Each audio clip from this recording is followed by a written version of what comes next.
Thiruvananthapuram മേയറും KSRTC ഡ്രൈവറും തമ്മിൽ തർക്കമുണ്ടായതിനു പിന്നാലെ ബസ്സിലെ മെമ്മറി കാർഡ് കാണാതായ കേസിൽ ഡ്രൈവർ LH മൊഴി വിശദമായി പരിശോധിക്കാൻ പോലീസ്. മൊഴികളിൽ വൈരുദ്ധ്യമുള്ള സാഹചര്യത്തിലാണ് തീരുമാനം. ശാസ്ത്രീയ പരിശോധനാ ഫലം ലഭിച്ചതിനു ശേഷം അറസ്റ്റ് ഉൾപ്പെടെയുള്ള നടപടികളിലേക്ക് കടന്നേക്കും. ഇന്നലെയാണ് driver LH, conductor Subin, station master Lal Sajeev എന്നിവരുടെ മൊഴി പോലീസ് രേഖപ്പെടുത്തിയത്.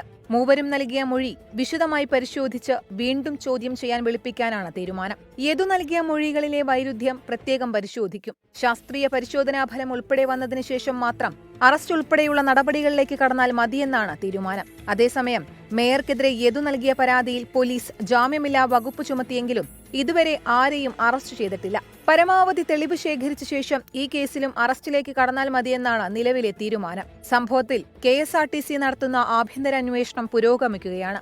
റിപ്പോർട്ട് ഉടൻ ഗതാഗത മന്ത്രിക്ക് കൈമാറും. 24 തിരുവനന്തപുരം.